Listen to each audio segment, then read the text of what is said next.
there should be a volume. I think. It's working. Pardon me? You can have at it, Susan. Have No, at no, it. no, Come join no. us. I'm getting out of the seat. I want no part of It's this. not a Mac. I don't know. It's good. It looks good. I have the recording symbol showing on my screen. I think it's going. I think we're all set. Seth, how do we turn down the volume? What's wrong with the volume? It's really loud in this room. I don't think it's that I bad. think it's fine, Susan. On the bottom right Especially when you have this noise. On the bottom right. of the screen, with the mouse on the kind of bottom right, maybe there's a little speaker symbol. Right here. There is. It is Yeah, loud. I agree. Okay. Oh, there it is. I'm gonna Okay. turn it down a little About bit. middle. So is now you can still hear me? Yes. Yeah. Is that better? That's much better. It's fine with me. Thank you. Thank you, Susan. All right. Well, I didn't do much. So do we have to do anything else with this? This is going. No. I can leave it We alone. just gotta Just turn it off ignore and it. leave. All right, good. Turn the record, okay. I'm calling the meeting to order at 7:15. We don't have our name tags either. Okay. You all set? All set? Okay, so you'll come to the table tonight, and you will too, Seth, because we have two people that are absent, so you and Susan are both Seated. members, regular members tonight. Here. Okay, so we need to record our attendance individually because we have two people online, so Susan Brown, alternate. you're not an alternate tonight, you're a member. Yeah, but I'm an alternate, but I'm seated. Yeah, Jay Wellens. Present. Peter Hurst, present. Shirley Green, present. On Teams. Seth, Seth Trish present. thank you. Okay. Okay. I think we kept Tim waiting for 15 minutes, so we'll let Tim talk first, and then we'll go back and we'll do our minute approval. Sounds good. Find a way. Oh, that's fine. Okay. You gotta say your name, Tim. Tim Jennings, planning board member. Nice. I asked Shirley if I could come by and give you a briefing on the new zoning ordinance that we're proposing. It's probably be discussed at the Saturday deliberative session, and then we vote on this, pass it or not in March. And I don't know to what extent you all are familiar with the ordinance, but we put together a informational flyer. Sure. I have been listening to the planning board meetings. You want to start on your end? Oh, you got a I copy? got a copy. Okay. Somebody gave me, You got a I'm on the copy? zoning board. Go ahead, Tim. Yeah, so, Thank you for coming. well, you're welcome.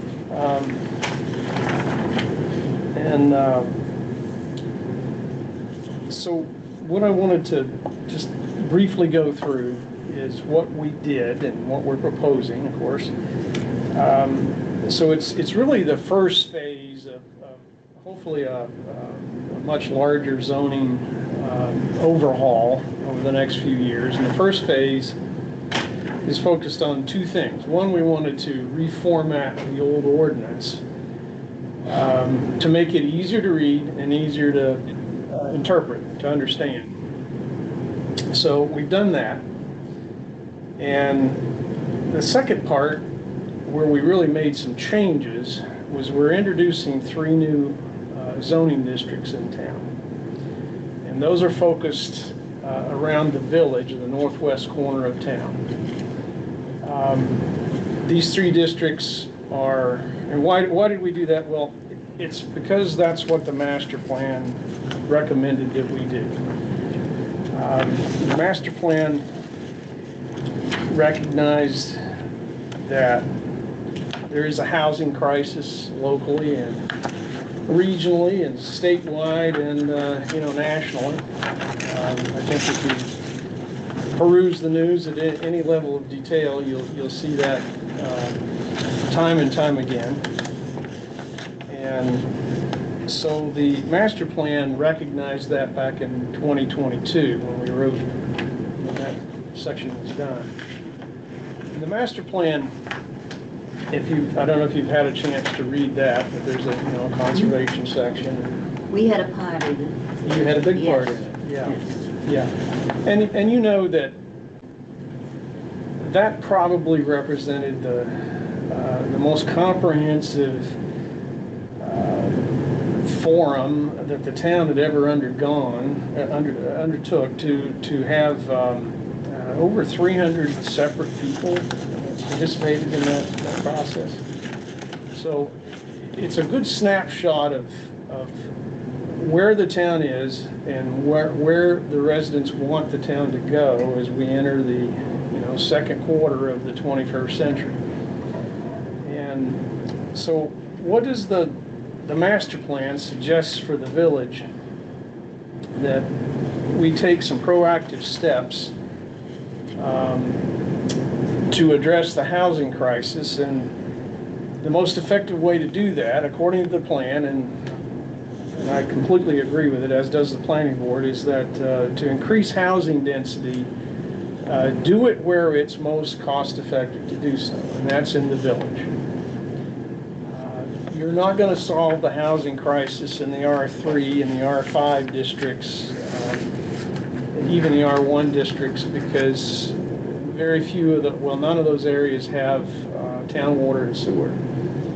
And that's one big expense to developing homes, although you can put a single family home up for whatever that might cost, but if you're trying to do more than that, the cost of that is really prohibitive these days. So we focused on the district, or the village district area, and we, and your map there shows. Yep. I apologize to folks on the screen there. It's in the town newsletter, right? This is the same document that was in the town newsletter? Exactly, yeah. Okay. Okay. So, the three districts include a section right downtown. It's outlined in purple, or shaded in purple. That's what we're calling the downtown district, or the Enfield Village downtown district. Yeah. The green to the east and the west of that purple area is the Route 4 district. Yeah. And then the highlighted yellow area is what we're calling just the village district, the residential district. Yeah. We wanted to recognize that the village is a distinct area of town, and the reason we drew the boundaries where we did, we used a couple of metrics. One is that it should either have water or sewer or both, and it needs to be where you're driving into town, where you begin to feel like, I've just arrived in a very different place than where I'm coming into the village. So where you feel like that happens, and obviously coming from Canaan, once you pass the town line, coming from Lebanon, you're dropping down over Dry Ridge Hill, you're coming into the village. And Shaker Hill Road, once you get to Westgate Road approaching town, it starts to begin to feel like a village. Yep. Yeah. Green. So the ordinance is designed to address these three areas, or these new districts, differently. In the village area, the area is highlighted in yellow. We wanted to restrict uses there to primarily residential. There might be some opportunities for special exceptions on some light commercial, but not much at all. So it's mainly residential areas. And we increase the allowable housing density if the lot is on town water and sewer, particularly sewer, not so much the water. So currently in this area, you can have one housing unit per quarter acre of land. I happen to live on a quarter acre of land right on Maple Street, or May Street, sorry. So I'm in that EV district. Just have a single family home, and it's not a lot of land.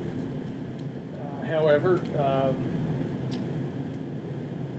the state requirements are such that we're required to have accessory dwelling units for any of our homes in this area. And so ADUs, accessory dwelling units, would permit me to put an apartment within my home and then an apartment detached off at the back. And that is not new. That's been a regulation now for a couple of years. But if I'm if I've got a lot that's a little larger than that, say an acre lot, and I've got a lot of room around me, and I'd like to maybe subdivide a small lot off of that, and which we're trying to encourage folks to think about doing. Subdivide off a small lot, and then someone can come in and build a new structure there. And so the way we've got it set up is the new zoning density favors development on small lots, not large lots. There are very few large lots in town that are developable. Either they're on town sewer or they're near town sewer, and are in a location that's not hampered by wetlands and streams and things like that. There are very, very few of those lots. The largest one is on Maple Street. It's 10 acres. And in the current zoning, you could have up to 40 housing units on that 10-acre lot. However, in the current zoning, that all has to be in one principal building, so that just forces the developer to build a large apartment building. He doesn't really have any other choice. He could subdivide the lot, but then that starts to encroach on the number of time you take out land for roads, parking, and you've got wetlands issues you have to certainly consider and keep setbacks from and that sort of thing. Setbacks to neighboring properties, etc. You'll never get to 40 units. It'll be considerably less than that. Now, is there sewage all through that area? Yeah, this lot is just up from the intersection of May and Maple Streets. Yeah, I see it. On the right, on the left, Tim. On the left, this way, There. right there, Yeah. right there. Oh, okay, I see it. Yeah. Sorry, right here. Yep. Yeah. It is a good size. Yeah. It's on Maple Street. Yeah, it's on Maple Street. Got Bill it. Warren owns that lot. Yeah. He has a 3-unit apartment building there already. Who owns it? Farmhouse. I didn't, Bill Warren. thank Yeah. you. I don't know. Yep. And anyway, so the new ordinance, what it does for this, in this case, this is okay. You could have up to 40 housing units in the existing ordinance. The new ordinance doesn't really give you that much additional density. It allows 3 more units, so 43. You wouldn't even notice that in the development. Once it was built, 40 or 43, you know, a casual observer wouldn't see any difference. But what it does do is it allows the developer to put those 40 units or 43 units in as many buildings as he wants. So a developer could go in and say, I want to do townhomes or rows of condos, or I want to do a cottage court with a bunch of cottages around a courtyard. I don't want to put them all in one building. And that's what that kind of development is what we want to encourage downtown. Smaller lots, you might want to put up a 1 or 2 apartment structure. But because they're setbacks to all the other lots on your abutters, there's limits on what you could actually end up fitting in. But what we didn't want to do was constrain that arbitrarily. If you can figure out how to get 3 or 4 units with the parking required and meet the setbacks, and also take into account you've got usually these lots have hindrances with wetlands, ledge, wooded areas, steep slopes, etc. Are you familiar with Martin Brook in Lebanon? No. Maybe not, it reminds me, it's similar to what you're describing. Is that a nice development? Very. Yeah. Yeah. Yeah, we lived there for a while, in between houses, and it was really the most carefree place we ever lived. But it's similar, they're all just they're different style houses, but they're different, just two places in each building. Yeah, we've been approached by a developer who's got some really, really nice looking ideas for a lot on South Main Street. And this ordinance will enable him to affect that. And basically, he wants to do cottage courts and a mixture of individual homes and townhomes, I think. That's what these are. You Yeah. have to visit and see. Yeah. So that pretty much is the only difference in the village district from the old ordinance, is that you're allowed to put all these units in more than one building, and you get a little bit of a density benefit there of 3 units. No matter what the lot size is, it's an additional 3 units. There are no 100-acre lots to be developed. They just aren't there. Nothing like that. Any questions on the village before I move to the downtown? No, that's great. Thanks, Tim, yeah. Yeah, okay, so in the downtown, we've taken what used to be the community business district, expanded it a little bit, but the idea is that that's the area of town where you want to encourage a certain kind of commercial development. Restaurants and, coffee shops and breweries and all the kind of nice things that we'd like to see downtown. It's not the place, though, where you want to have a car wash or a used car lot, which we do not have enough of in this town. Equipment dealerships, things like that, Right. not there. Correct, I agree. Let's keep the look and feel of the downtown, but let's encourage business owners to come in and do some creative things. I don't know about you guys, but when I walked downtown for the first time this summer after the brewery opened, my heart was just singing. The number of people down there taking advantage of it. No, I agree. Nice to see the activity. No, I agree. Yeah. Totally agree. That place warmed the heart of bicycle riders from Lebanon to Bedford. And I can tell you that. And it's great during the summer, but we got to keep them alive during the winter as well. A few snowmobiles do run through There there. were people in and out. I think How they is it still having doing in trivia the night winter? tonight. Is I think it there were doing as people in well? there. Yeah? Is it having Well, I had good some business? concerns about optimistic alcohol and snowmobiles living across the street from the rail trail. Yeah, Everybody's, oh, that's great, and I'm thinking snowmobiles on beer. Yeah, right. Same with cars, though. It's the same thing, Yeah, in a state where you can buy a 6-pack of beer at the gas station, it's, not much Well, then different. Georgia sells Or a all state kinds with of beer. Yeah. with a dedicated exit off of the interstate for a liquor store. I mean, Anyway. Yeah, welcome to New Hampshire.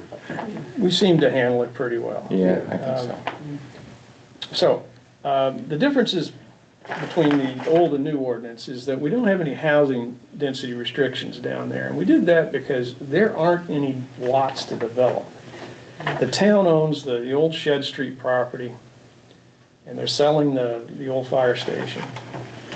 Well, wait a minute, Tim. The Shed Street property's been sold to Oaks, hasn't it? Yes, I don't really know where that stands He hasn't started doing anything. yet, exactly. But that's within this new district, the Shed Yeah. Street area. And then on Depot Street, the old Well, Depot you know where I station, live, yeah. so forth. Anyway, so what that does is that enables folks who have a great big house that's rambling and too big for them, and they want to carve out a couple of apartments. Okay, great, go ahead, do that. It's also obviously has to be up to code. You have to have parking. You got to meet setbacks, that sort of thing. and setbacks to the river. That's another hindrance to a lot of those lots downtown. Any questions on the downtown district? Online, any questions? No, all good. Okay. Okay, so on the Route 4 district, we've got two areas. It felt like we needed to do that by necessity. And the reason for that was on the western part, or left of the page, the EV4, going towards Lebanon. Once we started drawing boundaries to create the district, we realized that all of the buildings in that area are essentially commercial. There's one or two homes in there, but they're already there. There's a car wash, there's a self-storage facility, there's the old infield garage, which is, I'm not even sure what happens in there now, but it's some new commercial activity. Yeah. Revision Energy. Revision Energy. Then up the street, towards Lebanon, you've got the old roller rink, which has been turned into a number of businesses there. It's gonna be something different, I think. Eventually, I think he's gonna add some stuff, yeah. Yeah, because Jake from Haverhill is working down there, and he's married to one of my sort of granddaughters. Okay. So that area, because of the existing businesses, felt it fit more into what we envisioned for the Route 4 district, which is really focused over on the eastern part toward the Canaan end of things. Yeah. And so what we did there, recognized that several years ago, when they first set up the existing Route 4 district, they put a bunch of restrictions in place. They call it form-based zoning, where you're trying to define what things look like. And Rob Taylor can tell you that the number of people he's had approach him about, I'd like to build a business, tell me what I can do out here. And when they look at what they have to do for arranging their lot and so forth, it becomes complex and complicated and expensive, and they back away. And so we said, let's just get rid of that stuff. We've got a few restrictions in there. You can only go so far back with parking before your building has to start, so we didn't want these big expanses of pavement. There's limitations on, it's all on the back here. Yep. 40,000 square feet maximum building footprint. That number apparently came from a calculation of what a moderately sized grocery store would want to be. Yeah. There are lots of uses in that EV4 district, car lots and rental sales and service businesses that are allowed over there that you wouldn't, again, allow. Are the trailer parks in that? Yeah. I think they are. Pardon me, I couldn't hear you, Susan. In the EV far west, I think that's where the trailer parks are. No, that's farther towards the Lebanon line. Yeah, Yeah, it's outside that EV4. is it? Yes, it's right down by the Lebanon line.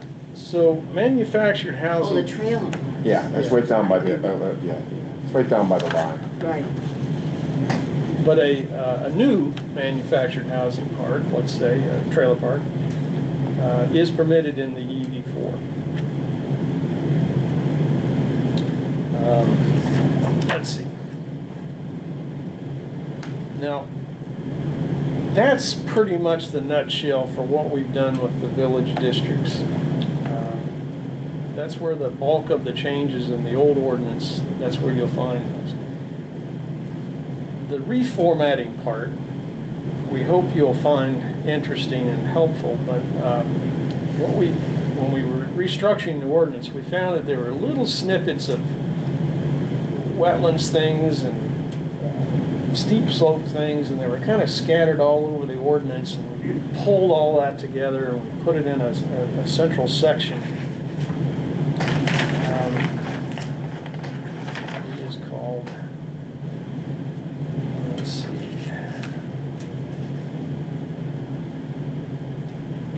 section 406, protection of sensitive resource areas. You don't have copies of this. This ordinance is Yeah, 120 pages long. yeah. Now, is this on online though? It is. Yeah. Yeah, if you go to the town meeting landing page, you'll see a PDF that you can open up. That and the master plan and this flyer, something else. Oh yeah, the full map set that goes with the ordinance. This is just one portion of it. Right. So on the areas that this board would probably be concerned about, we did not change any of the wording. Some of it was awkward. It kind of, you scratching your head, what are they trying to get at here? But we just left it that way because we ran out of time to try to think about what it should say. And to do that, of course, we want to involve your board. In fact, you might want to write the new version of that. That's work for next year. We'd love for you guys to take a look at what's in there now and really think about that next year, and we'll come up with some amendments to make that better. We'd like to work with you together. Well, there's one thing I want to see happen. You see where the red EVD is right here? Yes. That's an island where there used to be a mill pond, and I would like to see that go into conservation. Do you know who owns that? Excuse Do me? you know who owns that? Nobody. So it's a state. Is it the Property. It could be the state. It's the, it was built up, there was a mill pond there for the businesses down by the bridge downtown where those things are, and that was the mill pond for it. And it's quite overgrown. There's a doe and her older fawn that live down there. There have been turkeys. People go out there, but it needs to be protected. Well, that's something we should be a part of working Yeah. on next year. Yeah, I think Didn't we that, talk about that before? We talked about that when Jerry was the chair. I just remember that, yeah. Tim, got some questions for you. okay, Just wondering if you could tell us a little bit about you've undoubtedly maybe seen how, what you see as some of the maybe pros and cons or of the current conservation thing, so you can kind of give us some stuff to start thinking about.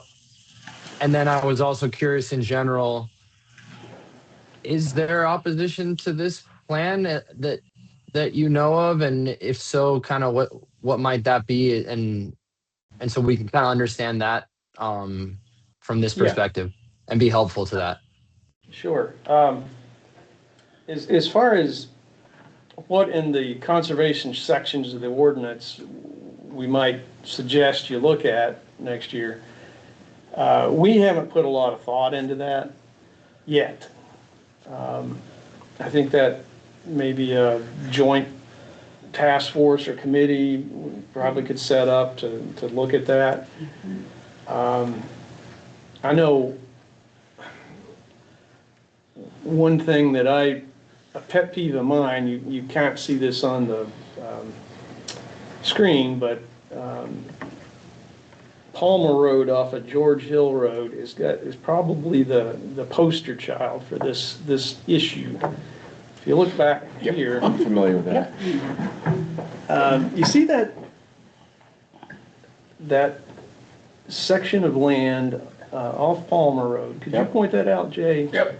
Yeah. Where are we? Okay, right Those there, ones, right yeah. there. Right here? Looks like a bunch of banjo strings. Yep, right in here, yep. Yeah, so here you have what is an unintended consequence of a 5-acre zoning. You have a large lot, I'm guessing that probably was about 100 acres or so, maybe a little bigger. And it all fronted on Palmer Road. And so the owner, using the existing zoning ordinance of 5-acre minimum lot size, okay, I'll divide my lot into 5-acre sections. Yep. And so he ends up with these lots that are probably 200 or 300 feet wide and about 600 feet long. Yeah. So you now have a lot that is still predominantly treed and, forest covered. But you got like 10 different owners that have to agree on what the forest management plan is now. One owner might want to clear cut his entire lot.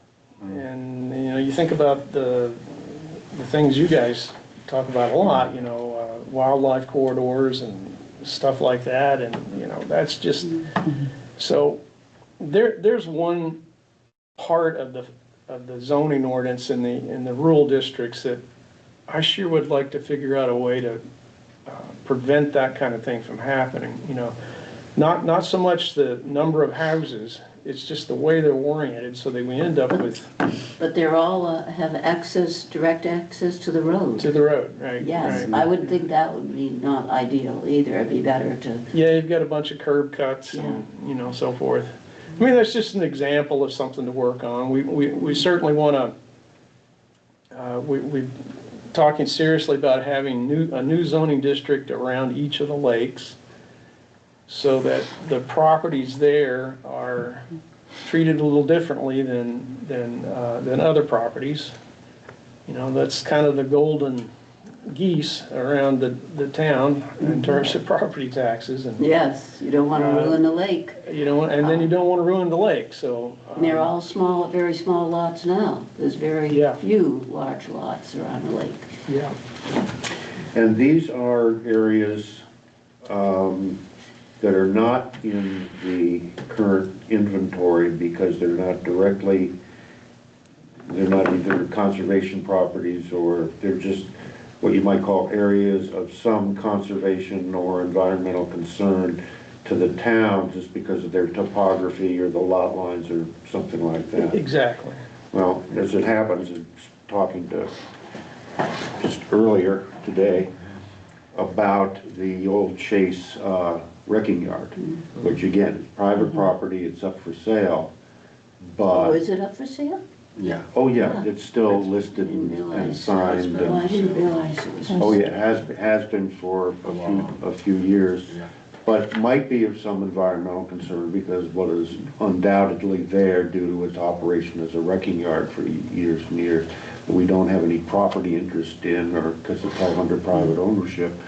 But still, as a conservation commission, I think we have some concern over how that might affect the surrounding areas, runoff off of the property, because there's virtually no soil on it.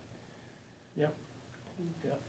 That kind of thing, and maybe as a sort of appendix or companion piece to our formal inventory, we might identify areas of some conservation concern, such as that, not necessarily with any intent to do anything about it, but initially, but just to be aware of it. Yep. Tim, do you think that? Oh, sorry. No, go ahead, Sam. Go ahead. Do you think that the current wording, like, is aligned with the mission of the ordinance to have this productive development that you're talking about, or is the current wording maybe an obstacle into like being able to build projects and for potential investors to be able to decide whether they want to do their project or not? If it's confusing, is it making it difficult for them to assess projects, kind of, for the environmental, for the conservation side of the wording, or specifically is what I'm Yeah, well, it could be worded better, to make it more clear, less room for misinterpreting, either from the zoning administrator or the planning board or the developer himself. But it's subtle. I think any changes you do would probably be subtle. You've still got steep slopes and wetlands that you want to protect and setbacks to water bodies. And we've changed none of that. So I think it's just an exercise. We go through, we read it, we say, hey, could this be worded a little better? I'm glad that you decided to give that more time and involve us in it. Yeah, I mean, each one of these sections, to change it to something better requires hours and hours and hours of thinking and study and so forth. And so the village district that's all we had time to do, other than restructure the ordinance again. But it's ready to go now. If it's approved, it'll be ready to go it will be easy to amend it further. And that addresses like you said, the master plan. I worked on that too, and that was the idea. It was better to have the I think you've housing done a good situation. job, but I don't want you to make it too easy. I want people to have to really work at it to make it right. Yeah. So don't make it too simple and don't make it too easy. Make them have to work, make them have to ask questions, make them have to come to you, come to us, delineate their plans carefully. Well, You have a question, Kate? Well, I would be inclined, I'm a fan of plain English and facilitating people being good stewards of the land. So I'm not in favor of anything being complicated or having to jump through hoops. I'm in favor of things like shape ordinances, which are a little bit harder to manage, but you can lay out, I like to I'll pick on some of these properties. I'll pick on up in my neighborhood. See, way up here, there's a little elephant trunk. And we got up on Hazen Road, we got another little elephant trunk, right? And so this goes back to your 5 acre, right? Mm-hmm. People will create these little elephant trunks that are basically unmanageable because they're so busy following the ordinance because it's easy to follow it 5 acres, right? I would rather, might be harder to have a shape where you say it needs to be an aspect ratio of this by this or something. Might be a little harder, but to make the language clear, because those little trunk pieces, those are going to be a challenge, and we have a lot of them, and we've added more in recent years. Yeah, or it could be, or it could be, cluster housing requirements instead of developing your entire lot. If you're going to put houses on, you got to put them in here. Well, like Palmer would have been a great opportunity for some kind of shape requirement, right? Yep. Because you would have been X times more than the width, right? And that's what I'm thinking is it's got to get some kind of formula where you have some range options. I'm gonna pick on the Postal Service. If you want to send something direct mail, there's a few different scenarios you can do, but that's all of them. Yeah. Right? And I would be fine with a few scenarios because I get nervous. We keep giving people exceptions for these. And that's when we get, I'll pick on Holly Drive because we know poor Holly Drive has had some serious flooding issues, right? They are built under a whole set of, I'm going to call them waterfalls. They are not finger wetlands. They are distinct streams, and then they slam them in between there. And really, those homes should not be there, right? Like, you're so busy trying to get development that we sacrifice some of the environment. So how do you put some of those shape restrictions in and make it so that they are understandable and that the process is clear and protect the environment, but still let people use, because I'm a huge proponent of letting people use their land in a way that is responsible. So how do you balance out that kind of? Not grant a waiver for everything. Yeah, because we have way too many waivers. And when you start doing a waiver for that, then pretty soon if they want to put a dormer on their house, it's a hearing. And it's like, it's a dormer, it's like, honest to God, it's a dormer. I mean, especially around the lake. If you want to protect the lake, you can't grant a waiver to everyone that wants to do something within the shoreline. No. And we see that happening. It's interesting to hear how the 5 acre thing is almost like overly simplistic or from the wrong angle, and then starts to create these sort of negative impacts. And so it's sort of incentivizing. I think that's what Tim was referring to with the forested lots, that it's sort of incentivizing something that in the end works against itself in a way, because the motivation for 5 acres is, I don't know, to put it too simply, preserve the forest, I guess. I don't know. So it's hard to actually state that, but I think that's kind of That's what I'm hearing from both examples with the elephant trunks, which isn't, I think, directly connected to the ordinance because we're not, that's like in a different area, but it's the same concept of how to make the options so that a developer can use all the tools in their toolbox to make a nice development and not get stuck in some weird shape or something like that, is what I'm hearing.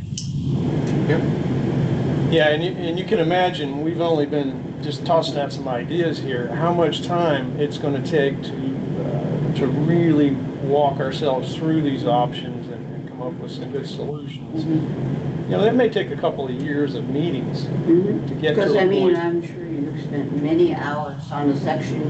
We did, we did. And it's going to be even more when you get to the environmental and protecting the watershed. It's going to take you.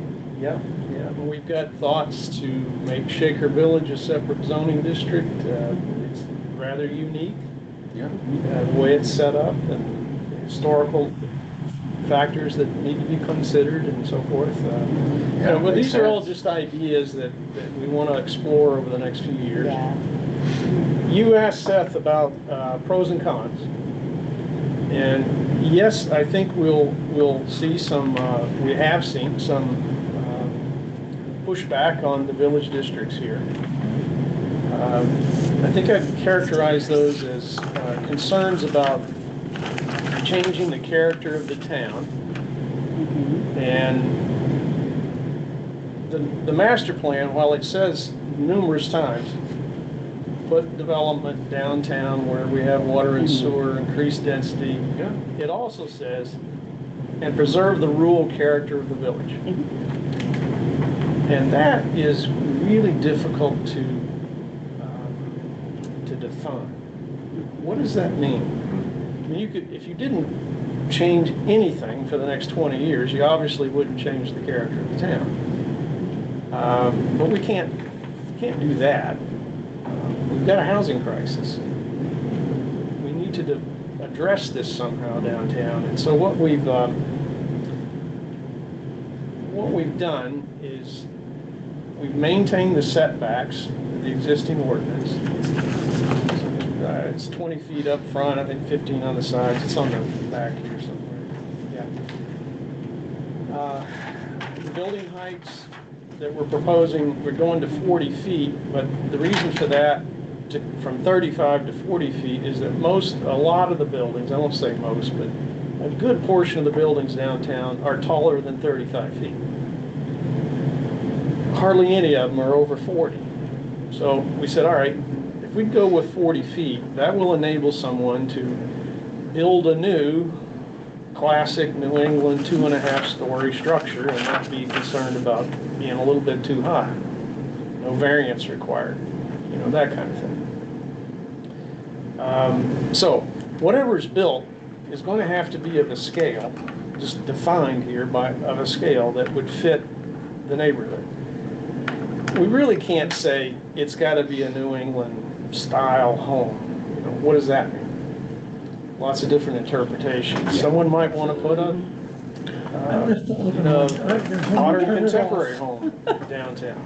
Well, there are historic districts that have made that work, because 40 feet would also allow you to build a 4-story brick box. Yeah. Well, sort of. Well, It could be a federal colonial though. You could get an Italianate into that height, right? You go in downtown Lebanon and you just take a stroll. That Lebanon is my favorite place to look at architecture because so close together. They have so many different styles that I consider in my heart of hearts to all be something that's a little piece of New England, right? well, you look at their new fire station, isn't that about 40 feet high? And it's just That's an industrial box. I mean, that's what you get when you build a fire station. What I'm suggesting is that you may want to think about, you're going to have to do more than just a height restriction and assume people are going to build a nice gable roof on that. Well, we could. Where you draw the boundary around the so-called historical district is something that could be considered in the future. It could be an overlay We do have a large over these three historical districts. district. But what you have is a list of homes in a historic register. Yeah, Correct. It's not a district. That's true. Yep. Well, anyway, back to the cons here. So that nut about preserving the rural character or the village character is a tough one. I would submit that the old ordinance did not address it either. There's no requirements in there for what a building looks like. So we haven't really changed any of that. The things it had in it caused probably more problems than good, because like the definition of window is not see-through in that old one, right? So you could put a window on the dollar store in the front that isn't see-through, and you could say that's the, so we Met the harmed requirements. ourselves in some cases. So it's very complicated. The more you restrict, sometimes the more loopholes you make. Yeah. That's I think my favorite example of what we did to ourselves. And I always say, everything you see in the village was built without zoning and no planning. You know, it's just common sense and ingenuity and creativity since 17 whatever till today. And if you count, if you walk downtown and you look at all the new housing units that have been created since zoning was established in 1990, I think, the ones that didn't require a variance, you could count on one hand. So we haven't built anything in ages downtown. Anyway, so the rural character issue, the other one is the water capacity of the water system. We have plenty of sewer capacity, but you'll hear this brought up as a reason why we shouldn't move forward with this ordinance, because we don't really have a handle on the water capacity.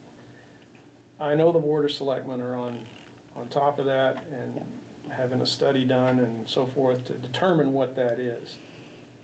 And like any town that bumps up against its capacity limits, no matter what the zoning ordinance says, then okay, we can't serve any more housing units. We have to stop. I think we're a long way from that, but yeah, When you say water capacity, do you mean water supply or the distribution capacity? the supply. It's the supply. So we have a couple layers of complications with the water supply. One is that our most productive well has uranium, which is very common in New England, and there are legal requirements around uranium, but then there are some of us who believe that 0 is the best number, right? I mean, I personally believe 0 is the best number. When we are forced, and it's particularly if you have a fire in the downtown area, we will release more. We never release 100% of our water out of that well. You might blend 20%, right? So we're looking at how we handle that well, how we tie in the new well. We just did, and then talking about the aquifer in general, which is a cycle of replenishment. It's not just a fishbowl of water, right? Some people imagine it's this fishbowl you can measure the capacity of.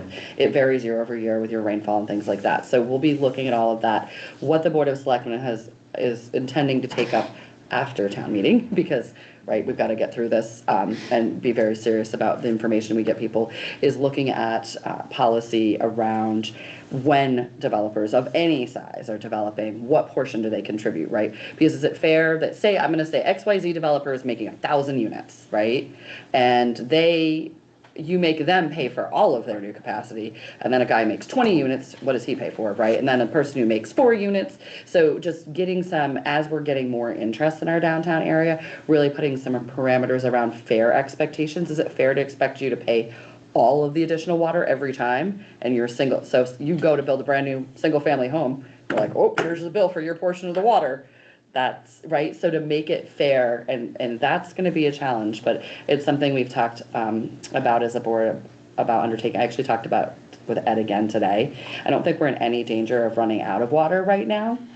It is more how we're going to be good stewards of it and how we're going to plan for the future, right? Because if you have a development that comes in and uses the majority of your planned capacity, then that could be a problem, because then who's the next guy? You let them use it, and then you're like, well, this guy is the last guy, right? It's like when you go to the cooler with the button on it, right? And you push it and you're just like, oh, that was the last glass of water, right? That's not a fair way of handling it. So laying out a really good, fair way with some kind of calculation so people know, like, hey, I'm going to build an Enfield.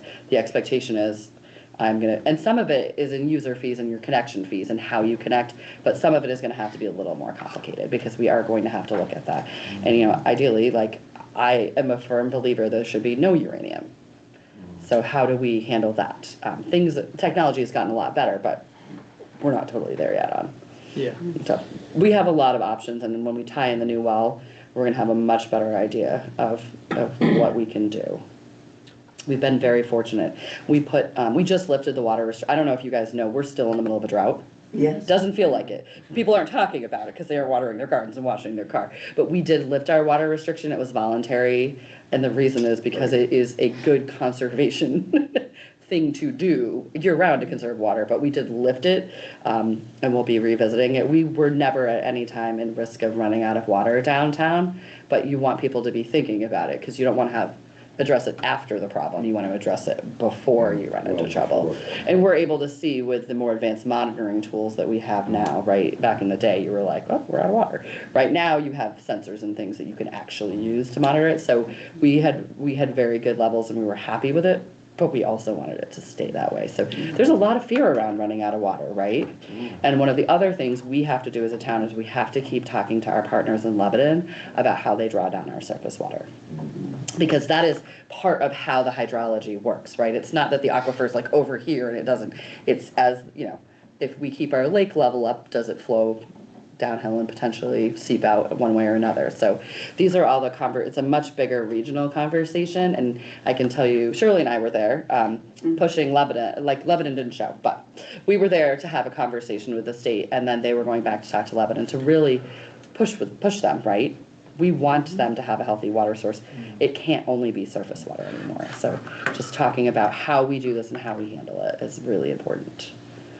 So we have preserving the rural character, the water issue. I think the other concern from folks is that by increasing the housing density, they have this vision of all of a sudden all these developers are going to swarm in here and we're going to just build out within like 2-3 years. There's lots of reasons why that's not going to happen. There's probably on any given street maybe only one property owner who's even slightly interested in subdividing their fairly large lot. ADUs. People aren't building those like there's no tomorrow. They're expensive to do. For 3 years, is it now? They've been available. Yeah, it was like 2 maybe, and they're not even in the village. And so it's just that when someone does have an interest in subdividing a portion of their small lot in the village or downtown to do something else with, we want to enable them to do that. Make that something that can happen. Even though we don't really expect that to happen very quickly, it is an additional housing unit. It's one over here, it's one over there, and we slowly begin to hopefully eventually meet the demands of housing so that all of the various constituencies that want housing are satisfied and we've got a healthy surplus. And what does that do? Drives the price down. Or at least stabilize it. Yeah, that's... Anyway, that's, I think I got the points across I wanted to make. What else can I answer? I think the other big con is there are always going to be people who want no change ever, period, and you're never gonna, and that is a big con, right? This is something that is scary to people and they just don't want to see anything different. They're happy the way it is. And that is just how life is. There's always people. That's fine. I feel like driving the price down is too simple of a way to say it, because it might drive the price down for individual units so that there's more affordable housing for more people, but it's making the town and the things in the town more plentiful, more activity, which in the end I think will actually lead to prices going up for everybody. So I think there's a win-win there. Unless you might right? Value might go up, but I think your rental, depending on what the market can support, because your inputs are always going to drive part of your price, and eventually you're just like, I can't rent this, I'll sell it instead. Yeah, you want to get back to a balance. Yeah. When I first moved here 36 years ago, and we bought a lot downtown and built a little house on it, the housing market was local. Mm-hmm. The people that were bidding on that or wanting to buy that lot all lived here, for the most part. That's not the case anymore. No, it isn't. And it's, It isn't on a lake either. there's a whole list of about 20 things that have contributed to making houses completely unaffordable now. And really, the only one that we can control locally is our zoning ordinance.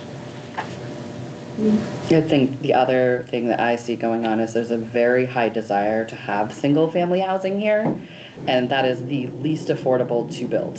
Yeah.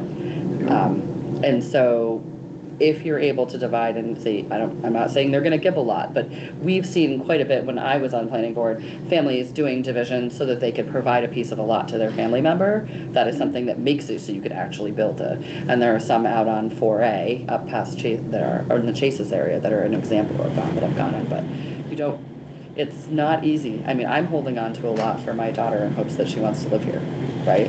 I'm just hoarding the lot next door to Peter in hopes that everybody buys their small child a lot before they're born. I've been right? talking to California up to her. That'd be the main reason I wouldn't want to sell mine. I want my grandsons to have the opportunity to keep it if they want. It's very expensive here. Anything else? Is this I missed the beginning. I'm so sorry. I was at basketball. Is this going to be part of what you have hanging up at town in the hallway? Yes. Awesome. We'll have copies, probably 100 copies of this. Could I have a couple to give to our members that are absent? Thank you. Is that enough?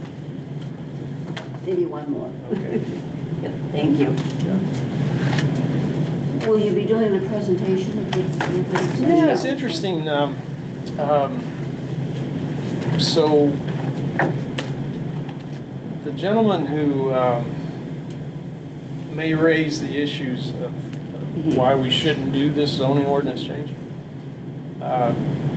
called me up the other day, and he said, I'm going to make a motion at town meeting to, although we don't typically do well, this, it's to deliberative discuss session. Article 2. We can't amend it. Right. There's no dollar value associated with it, but we just want to discuss it at town meeting. And he wants to lay out his reasons why he doesn't want to vote for this. And Do you want the legal decision on it? Because the legal decision is, the motion is allowable, right? Yeah. If it gets a motion in a second and people vote in the affirmative, it's allowable. So the meeting is posted to discuss Articles 3 through 12.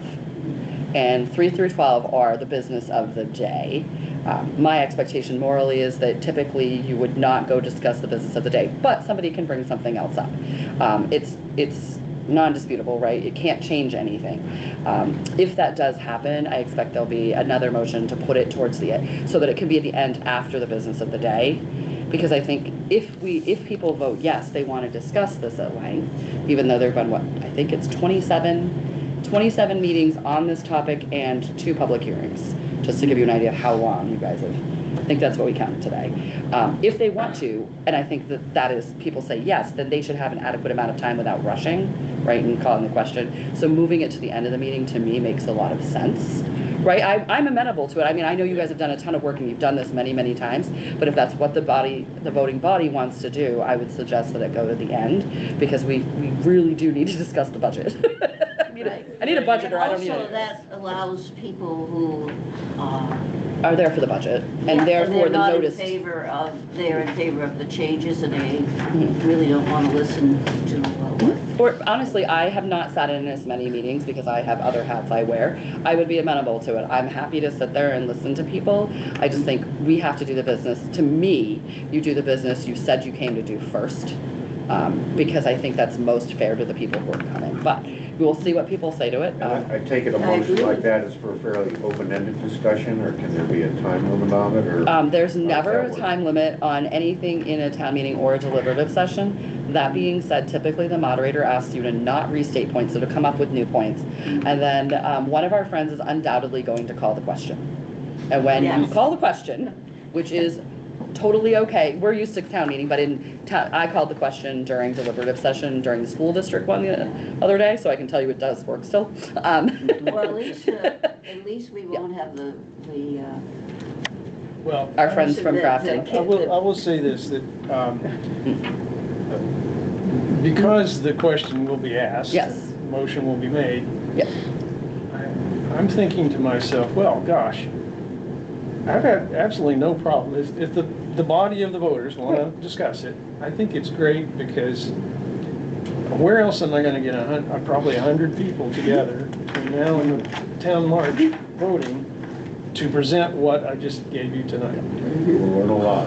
What I will say is if you look at how many people watch the YouTube meetings that you guys have done and then who will even watch this, they aren't necessarily watching them, they listen, you can listen to them on the way to work. And I think you've got a lot of people who've really listened, and the reason you don't see them in your meetings, some of them, is because they aren't worried. They feel like they voted for some group of people who are doing good work, so. Well, hopefully people will come and educate themselves and not vote without. Like I said, You know. I have no, if this is what the voting body wants to do, I would just, I will make the motion. I already have one written to put it at the end, just for the reasons I outlined, because I think it's the most fair. So, you didn't burn Thank your you house. all. Well, Thank you, Jim. Thank you. very much. Look very forward much. to Thank working you. with you guys next Thanks. year. So, Take care. Thank you, Tim. you all.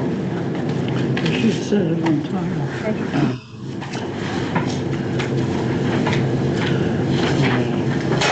And you don't have to leave, Tim, but you Well, can stay for the meeting if you want. But we won't guilt you into staying either. my wife's expecting. Don't guilt her. I'm gonna end up leaving because AJ dropped me off here.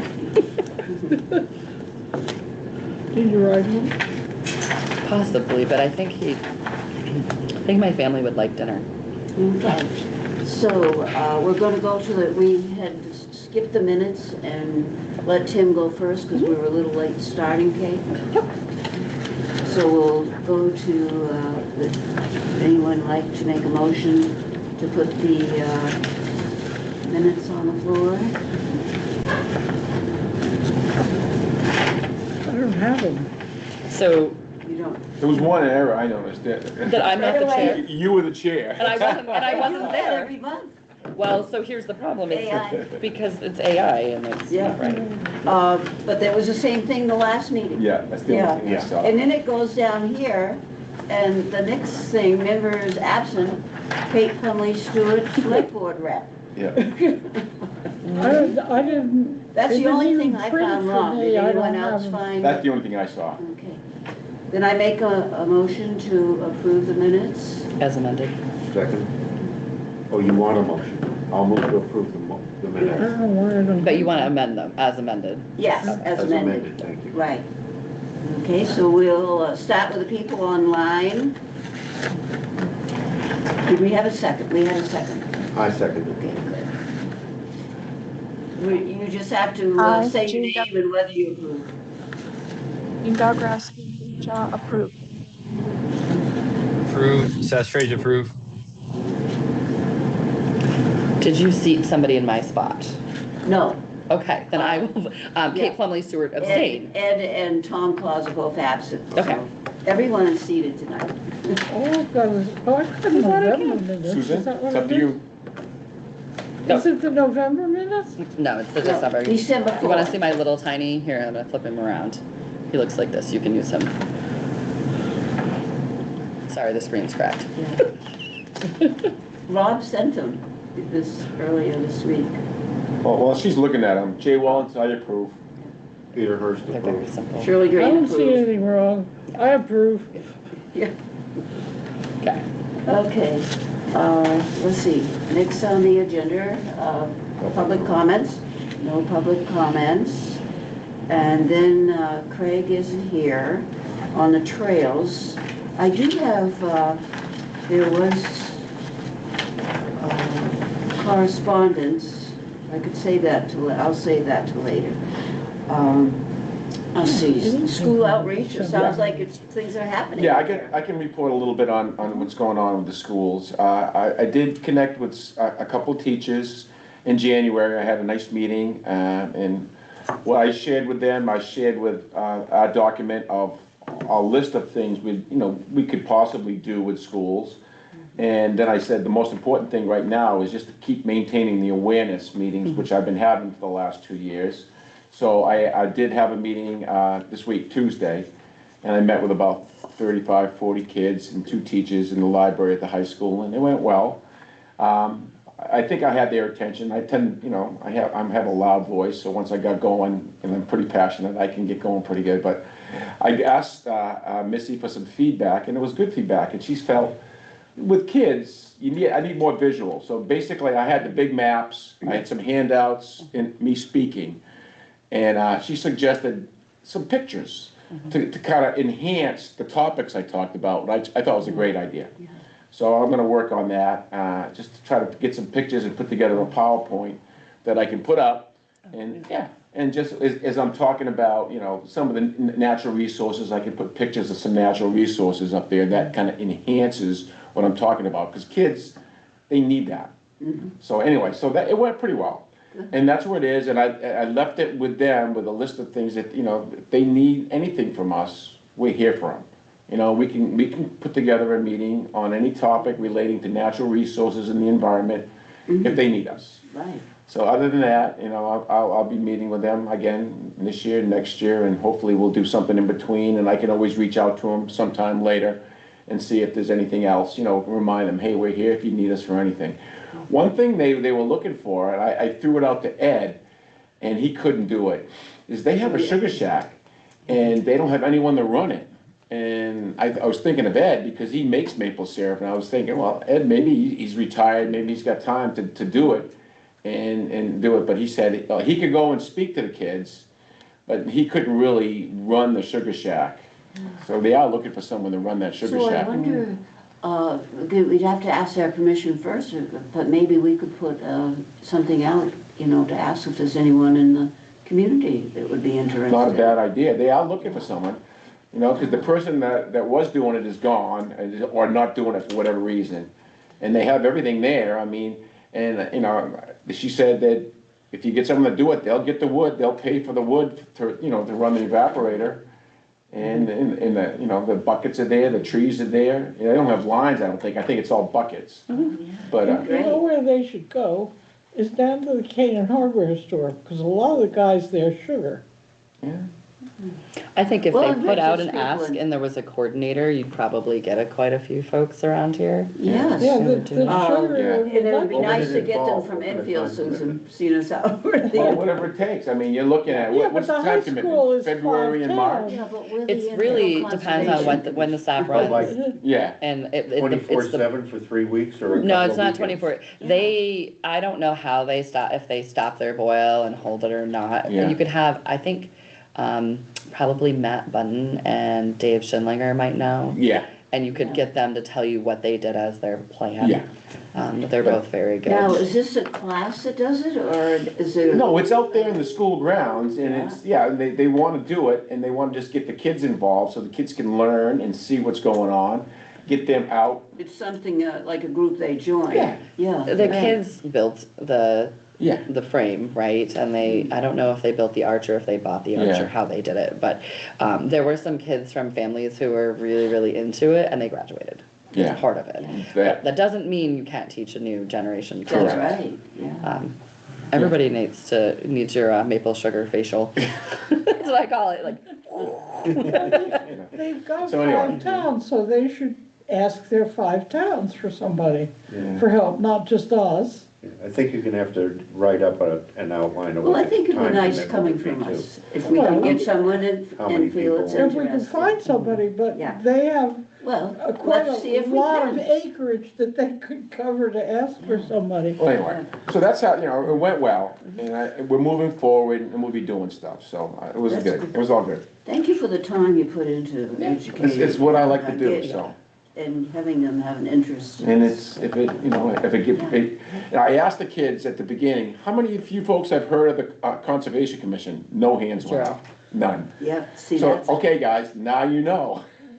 great. Talk to that people, you're tell doing people this. about us and what we do, and, you know, okay. I don't, Wonderful you're doing it. did the eagle, I sent you and Rob the picture, but I don't think it made the packet. The 2 eagles on the elementary school playground. Oh, Oh, cool. yes. Did it make Yeah. the packet? It didn't go in the packet. Okay, I no. sent it for the packet. Yeah, But 'cause yeah. Rob, you sent it Oh, to cool. Rob too, What was didn't you? that? Yeah, I did. Yeah. This was right up in the trees above the elementary school playground. Yeah. So When- I can, when? must have forgotten. I sent it forward on Saturday, so it was the week before. So That's so very cool. Yeah, and the kids were obviously pretty, one of the parents, I just asked the parent if they would give us permission to use the photo, because it might be neat for us to use the photo to show, because I know you were doing Speaking for Wildlife and stuff with the little kids. How often do you get 2 bald eagles on your own playground? Yeah. It was, You know where we see them quite often is after people leave their fishing hole on ice Yep, out on fishing. the ice, yep. They're out there Oh, trying yeah. to get the bait. they're giant dumpster ducks. Oh, I've seen a deer out there on a dead deer carcass. I yeah. watched two Yep. deer feed off that. That was pretty cool. I got within like 50 yards. Yeah. I had binoculars and I was sitting there watching them. It was cool. Yeah, they're big into carrying. Yeah, oh yeah. Yeah. Lazy. It's really cool, yeah. They're not as majestic as they look.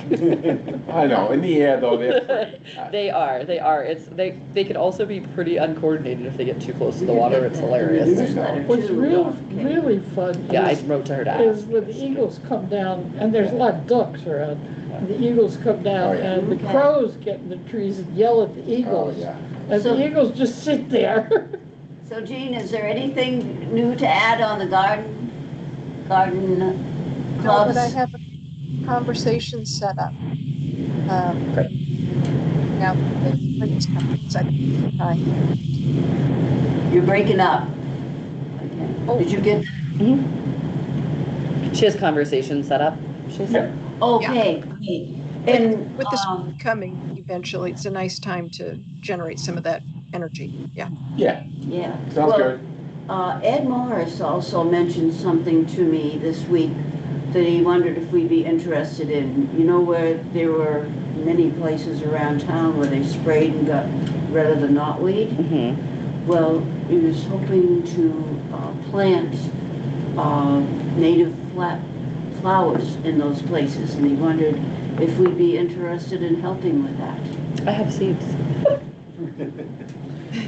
I watched the guy do Great. it, and he said, stay way far away. And if you go down Union Street to where it intersects with Pillsbury Street, and they did it, I don't think in the next couple of years you'll be able to plant anything there that will grow. You don't? No, What is it? it's poison. Well, they have. It's poison. Oh, they're and it's poisoning it, yeah. poisoning that slough Uh-huh. at the corner of Union and Pillsbury Street. And they sprayed up on Shed Street, on the, what direction? The sort of north of the Shed Street along the rail trail. That guy went there and killed Several it. But places. I don't see how you can plant where they have really poisoned the ground.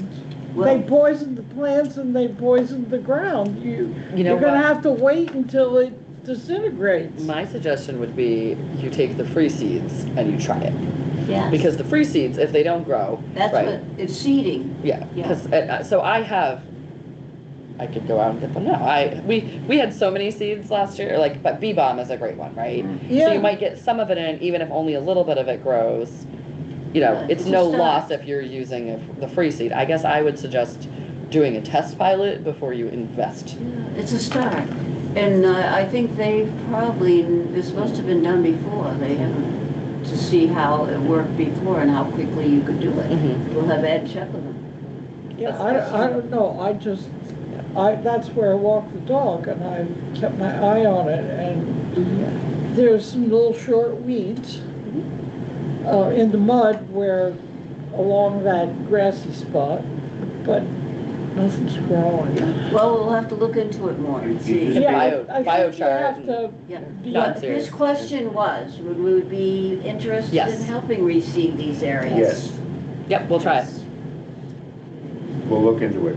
Great, thank We you. can do some kind of Yeah, collaboration. That's the best you Now can it's do. time for the, select board report. Oh boy, I haven't seen you guys in a while because it's basketball season and I am full of scheduling I was conflicts. surprised when you got here tonight. My husband was not super excited about coming back to get me, so I may We spend could give you I know, Oh, I know. you live in the same area? No, I live No, way we out live on. opposite But I'd be directions. That's happy to okay. give you a ride. Anyways, he was being a good sport, but he really was like, I'd rather just keep your car and get your own ride home. Probably catch it. Yeah, so, there's been a lot of different discussion at the select board since I've seen you guys, so I'm gonna kind of hit the highlights. It's obviously budget season, so the big highlight is the deliberative session starts at 9 a.m. on Saturday. And while it is primarily to discuss the budget committee's budget, now that we are doing SB2, there is a default budget. The default budget is set by the select board. So we'll be giving that presentation. There are a number of articles coming up. The one I think that would be most interesting to the Conservation Commission, not that you don't want your budget approved, is Article 4. It is the Walk a Mile in Their Shoes grant. And it's controversial in that it's money. And it is want money, it is not necessarily need money. I am giving the presentation, so I'm going to give you my quick elevator pitch. I'm not going to try to sell it to anybody. I'm going to give people facts about how we got there, and there's some history. And we started out, there is a byway that runs down 4A in Enfield. It is the Shaker Byway. It is the shortest byway, I think, in New Hampshire and possibly on this coast. And they have attempted to extend the byway to make it more incorporated into downtown and other natural places, because the idea of a byway is that these beautiful natural resources we have, you get to see from the byway. So to me, that's of interest. Where this byway comes in is that the state of New Hampshire came back to us after we applied for the first round of funding through, I think it was a national byway type grant. We got it. It most likely was tied to ARPA because we had to expend it so quickly, or obligate it. So obligated is the fancy word for saying you have a contract saying the contractor will do it for X dollars. So to get the engineering done, know what you needed, and have it shovel ready, and to obligate and sign, there was no way we were going to get it done in the short timeline. So what we decided to do was we obligated the engineering money, and this is the walkway from the beach, Tacoma Beach parking, down to I'm going to call it the Shaker Museum property now, which you know is La Salette. As part of the project, Lakeside Park did not have enough parking. We did not finish the rest of the parking there. Along Main Street, where you see it gets kind of into a muddy mud hole, and some people are turkeys and park on the sidewalk. The intention is to put about 27 parallel parking spaces there. That is the body of the money. I don't have my notebook on me, but it's over $300,000. And so the idea is it had to be a non-motorized byway, right? So your project had to be a non-motorized way of connecting people. So that includes bikes, that includes hikers, that includes walkers, could be ski. And so starting at Lakeside Park, we would connect our downtown, and you would be able to park there, take the rail trail, walk over across through Lakeside Park, and then you would go up over the bridge. It would be a new enhanced crosswalk. They're about $40,000. It's like, it blows my mind, but that's, by the time you're done with the engineering and the flashing light and you have stripes on the ground, it's about $40,000 to cross across. Where we ran into our surprise when the state of New Hampshire came back to us and said, we want you to apply for a TAP grant. It's a transportation grant.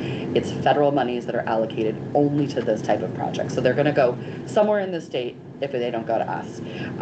We got up on that kind of riser piece that you would recognize what the Lower Shaker Village sign is. Yep. And we cut it once a year, right? And I'm going to say we did this for ourselves. Some of it is the topography in the mountain. That mountain is very wet. And it was significantly more wetlands than we expected. And behold, it's about $2 million worth of work in wetlands. So that is where you're going to hear some people tell you, and no matter what we do to change the project, the reason the project was granted is that trail is the tie-in, right? That's your real piece of the byway, that's your non-motorized. It separates the people from the traffic to make it safer. Even if we weren't doing it with federal monies, you cannot just dump gravel like some people have suggested in a wetlands, right? It's not okay. So if we want to do this connection and to do this piece, which we've talked about and we've looked at on conservation when they brought it to a certain extent, we have some earlier engineering diagrams. That is the body of the money. So what I will tell you is between the high 3,000s, almost $400,000, sorry, and the 80,000 between the two, because there's another crosswalk down by La Salette where the priest was hit and killed by the car, which was terrible. And we know that there's going to be traffic between, I'm going to call it the old Shaker Village, the original Shaker Museum, and the Shaker property back. Right, because there's the church Shakers, which are you have the brick building, I think. And so, Yeah, it's called the North Family. North family, okay, you had your church family, your North family, Yeah. and so your church family, North family. You're gonna connect all of them to the former dairy site, which we know as La Salette. And so you're going to have more across. So somewhere in that area, we would work with La Salette, well, not La Salette, the Shaker Museum now, to determine exactly where that crosswalk would go. But that's your other 40,000. So you're looking at almost 400,000, 80,000. And then, so our match out of the $2.5 million project is about $2 million, giving you rough numbers. It's 20%. So we are looking at, by the time you do the parking and the 2 crosswalks, it would be another $50,000 and you would get your match. It's a lot of money. So people have to decide, do you want that parking? The 2 crosswalks, yeah, we could do them separately, right? But really the question is, do you want the parking and the crosswalks, and are you willing to toss another $50,000 to get $2 million? Because it amounts to total we need is about approximately 550,000 Yeah, alone. yeah, and it's a lot of money. And it started out, so I will tell you that when it was 300,000, I was like, I don't think I can do this. I have come around significantly. I think we should have a discussion, right? And so there'll be a big discussion at town meeting. People need to consider whether or not they want to undertake this, whether they think separating the traffic out, and there will be no trail if there's going to be no walking up there and no laying down a random path. We absolutely cannot encroach upon a wetlands, and so I think that's the piece that's most important to conservation. You don't have to vote for it by any means. I'm just saying, right? Like if someone comes to you and says, from a conservation standpoint, you have to know that there cannot be any trail without doing the wetlands piece, and that's where the money is. What is involved with that? What is involved? Yeah, is it gonna be like boardwalks or something over it? No, we'll have to do drainage, right? You know where it is, and so they'll do drainage and culverts, and some of it is catching, and we talked about this. Some drainage. Yeah, and some of it is, we're our own worst enemy, right? You go to do your sewer project, you tip it back, you catch a little bit more, you make a little more wetlands. I'm not saying they did it wrong, I'm saying they didn't plan for us to walk on top of it. Yeah. I know Carol Wyman, when she was on the Conservation Commission, did a nice job explaining about the water issues they had a little further down the road. And I know you're familiar with how much water comes off that section of the mountain. Right. So it's really... The watershed always runs into the... And I will say, in my opinion, project or not, there's a significant amount of value into slowing that water down, catching it, and then filtering it before it hits the lake. So, those are all things that are going to be really interesting discussion at town meeting. Okay. That's probably the biggest from a conservation standpoint. Obviously, there's budget and things like that, but that is probably our single biggest one. Okay, thank you. And this, playing a little I bit of went catch to up your here, Kate. meeting up in Whitney Hall, and there were an awful lot of people that didn't understand. Susan, And one of the things that wasn't mentioned is once you connect that to the museum, you also connect it to the sports fields and the dog park further down Route 4A. Because you have to you make that can point. go past the, whatever it is, the health thing, I think and people you're in forget. those fields. There's a And that significant should amount be of... included because it really makes that part of Enfield, in one way, it's a recreation center. And the other thing is all those pickup trucks with boat trailers that fill 4A in the summer. Susan, It's dangerous. Saturday is the time you should bring this. I think it I'm will not be a... going Saturday. Well, I'm to so that. opposed to SB2. Oh, well, then they won't Okay, get to hear you. Peter, Well, You they don't were- want to like listen to me something you want- anyway. Yeah, I'm playing Sue. catch up just on the basics here. This is gonna run from, Yeah, I can... like the Sorry, I parking at don't the have- beach. So, okay. Oh my goodness. Downtown. So we're gonna come downtown. Yep. And so over here where we have Lakeside Park, Yep. right? So there's gonna be the parallel parking. Yeah, I'm sorry, it's not parallel. I'm saying it wrong. It's like diagonal. it's I should diagonal. just say, Yeah. I was totally wrong, yeah. Heading So the diagonal, parking. and it will come, and then will be some kind of curb. I can't tell you exactly what the nature of the curb, but it will be a step up so that people will not park on the This is in sidewalk. addition to what's already. And they in the will not park. drive into our brand new park. So yes, we don't have enough park, and we've known this since the park was Right. created. It's not a criticism, it's that they wanted more park, right? It's in the- popular. Well, and you don't want to have everybody parking near the lake shore. It's much better to have them park on the other side of that berm for the rail. So it's always been the intention to try to leverage something. So to come there, so you come in, you'll walk. So we don't have to do any improvements here. But what the government liked about this project, the reason you get these awards is tying in multiple forms of transportation. So tying in a downtown, a road, your rail trail, right? And the rail trail numbers, if you want to see them, are incredible. Oh, yeah, I bet. It's one thing to see the people, and it's another thing to see it as the numbers. I have all of last year's numbers if you're interested. And then to come over this bridge, right, which we all have developed, none of this needs Along to the be road or the rail trail? so you're gonna come along either the rail trail or the walk. My suggestion would be you do not come over the rail trail in that part, because then you need to drop on Bridge Street and come back, right? But you could do either, right? You could kind of choose your own adventure, it's downtown. The idea is you could choose your own adventure, come to here, and so obviously you could come in from anyway, you don't have to park there. You can And then it crosses right here. at that intersection? This would get your enhanced crosswalk, and then it comes, this is where this is our beach parking lot here. Yeah. Then this is the sewer line, right? Yep. The raised sewer line. And this is where our boat parking problem is, that Susan was talking about. We don't not want people to come and enjoy the lake, and we don't want them to not be able, we definitely don't want parking on the lakeside. And I'm of the empty out your wallets and Enfield theory, please leave your money with our vendors and our place. But it's a challenge, right? Because it makes it so much more narrow, and if you live out here, you see it. So they've come up here, and then this is the beginning of the former Lost Lot property, the museum owns. And we have a tentative agreement. You don't put something in writing and register at the registry of deeds if you don't need it. So we have a tentative agreement with the museum. And then the idea is that somewhere in this area, It crosses. we would determine which the best crosswalk. There is an existing, it's not the best, but there's an existing sidewalk, goes most of the way over. And then if you come over through to the museum, you can actually pop over a fun little bridge, or you can skirt out onto the road, I don't know if that's it, and you can actually hit the ball field from there. So, and then obviously all of this is recreation. So the idea is that you're tying non-motorized vehicle traffic in. This is the existing scenic byway, right? All of this is this special byway, and I think it's a gorgeous byway. What's the distance between the bridge and Lost Lake? I don't know that. Half a mile. Half a mile? That's a little bit more than Can't be that. much more than half a mile. Oh, it's more than that. And you can't walk along the lake, it's not safe. It's like adult Frogger. I mean, I don't recommend. I mean, people. I've do it. never gone through there, I don't see someone jogging. I will say there were a number of people who told me they've never seen anyone there, and I thought you were probably going too fast. Yeah. There's So, I always- mean, there's I'm always not gonna someone. argue it, but I think that you probably weren't looking. I think it's a brilliant idea. It's gotta So happen. people need to decide whether it's a want, right?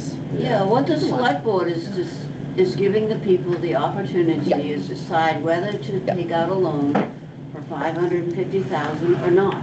Yep, that's and what you have to ask for select the board is full putting amount of on the you loan. And then we would, Well- the idea is that we will do fundraising anyways. And ask for, and we can definitely do fundraising, so.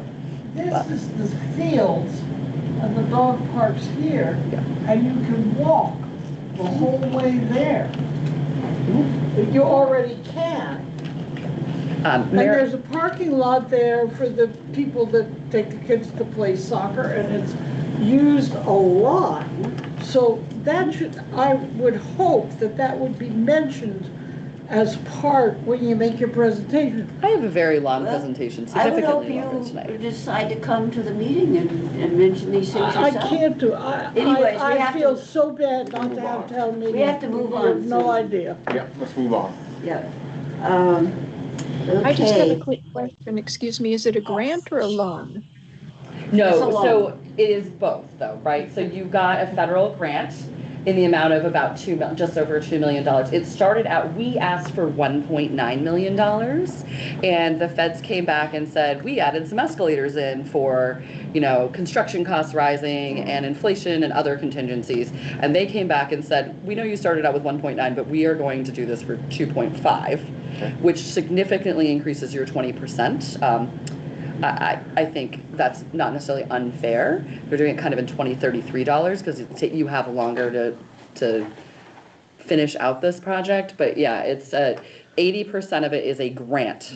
So, and it's not a principal forgiveness loan, it is a grant. And it is something that pays out regularly. So you have cash flow. It's not like you borrow it all ahead and then you pay it back. Our portion though, we cannot use other matching funds that are grant funds, right? So I'm going to say federal grant funds, right? You can't use a federal grant to match a federal grant. And so in this case, but we could use, if we have a local organization, any kind of business, that portion we're responsible for. The big trick that's very different than when we did Lakeside Park is that with Lakeside Park, we were allowed to use in-kind match. This TAP grant does not allow that. So we cannot send our own people out. So we will this will be substantially contracted out. Very unlikely we'll do any of our own work, because why would you do 80% of the government's work for them? You don't. Okay. The next thing on the agenda is something the library wanted me to bring up to you. I don't know if any of you that visit the library have heard about the art project they're going to do. It's a coral reef under the sea, and it's a community project.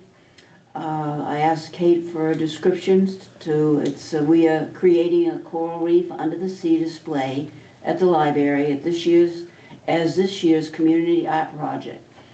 The local 4-H group, the school students at EBS, and some of the high school art students are making the forms for the starfish and turtles and all that. And they're hoping that groups in the community will, let's see, there are paper mache turtles, clay sharks, and other sea life to be decorated. And they're hoping community groups will take on decorating them. And you could take one thing and one person decorate it and have it represent the Conservation Commission, or we can sign up individually if you like doing this sort of thing. It's going to be a beautiful display. It's going to be probably 20-25 feet wide. It's enormous. It is. And people are signing up to be a part of it. And the library wants to invite the Conservation Commission to have a piece on there. And as I said, they can decide to do it, and one person do it on behalf of the Conservation Commission, or we can go in and sign up. They give you the piece, all you have to do is decorate it. You don't have to do the paper mache. The kids are all doing that. And it's great. I should have brought my seahorse. I have a seahorse that I'm going to do. Have you signed up? Coralie says she will do the seahorse with me. Oh, she's gonna do the seahorse too? Yeah, Great. because they didn't have as many seahorses, so I got roped into that one. Uh-huh. So if anyone is interested in that, let me know, or just go in and sign up and say you're part of the Conservation Commission. They're also still collecting bottle caps. Yes. And bread tabs, the little like prong tabs. Yep. And you'll see how they use them. It's pretty cool. It's like trash to treasure, right? Because you can't. And the little styrofoam pellets, they still I need think those there's too, the somebody packing. looking for you, Kate. So I hope that. Does anyone want to give me a ride home? Could I ask that we move the biochar ahead, because I have Yeah. a question that specifically Yes. involves Kate in that. Okay. Okay. 2 seconds? Let's see. 5 minutes, maybe? Okay. Yes. Thanks. Yeah, let's do the biochar right now. Okay, I'm We didn't think you were gonna be here, No, Kate. that's gonna fine, do the sorry. last And part this of is it what I first wanted to talk to you about. for Kate. Yeah. The bottom line of what I'm gonna say tonight is that our next event should be a burn, a field burn, an ag burn. The sort of kicker to it, though, is that there really ought to be at least a half an hour talk on it before it happens. And we need a space for that. It could be a barn, it could be a greenhouse. Have you talked to DPW to see if we could do it here? The reason I say that is if we did it here, you'd have your space and a space.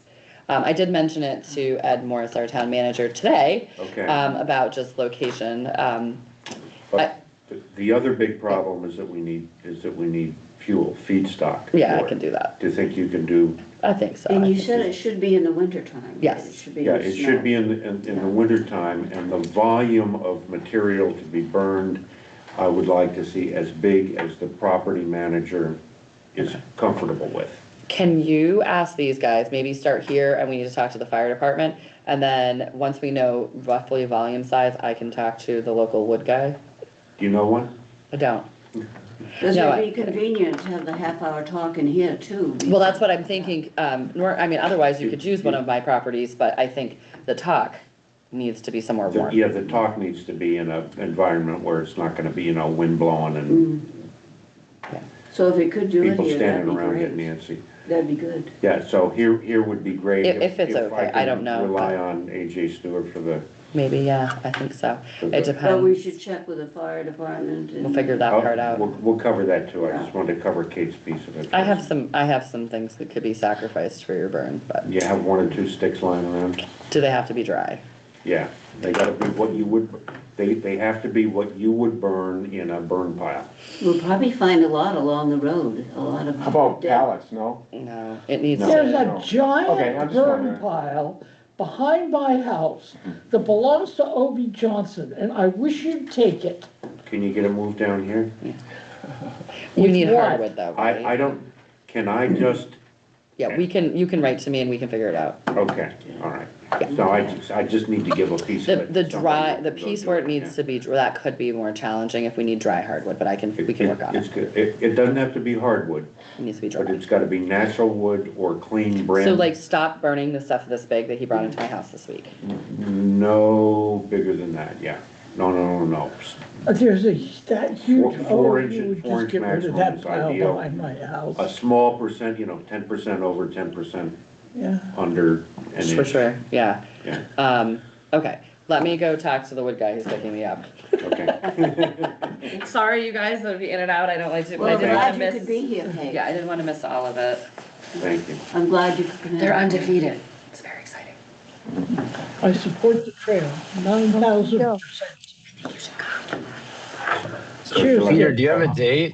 Do you have a Thank date you. for this? No, we gotta talk about it, we've gotta talk about a date too. Okay, cool. It's during burn season, and I have to, who would I talk to about that? To see if you could use. What individual do I talk to about this? The fire chief. No, about using the property first, Oh, well, I'd talk to Ed or talk to Rob. or Rob, okay. Yeah. All right. Talk to Ed Morris or Rob to see both Do of you, them. do you have some preferences, Seth? On dates? No, I'm just excited to know when it is so I can attend and learn how to Sometime burn brush properly. during burn season. During the snow- winter. Snow on the ground at best, although I'm perfectly comfortable with the middle of a parking lot. March? Would be good, yeah. Not when it's 5 below out, preferably. So as soon as possible, kinda, is what Yes, I'm hearing. I could do it in the middle of this area out here, As long anything, as it wasn't windy. anything that the property manager considers fire safe. Okay, then that's what we need to find out first. I can burn it anywhere, but it's gonna be up to the safety considerations of the property manager.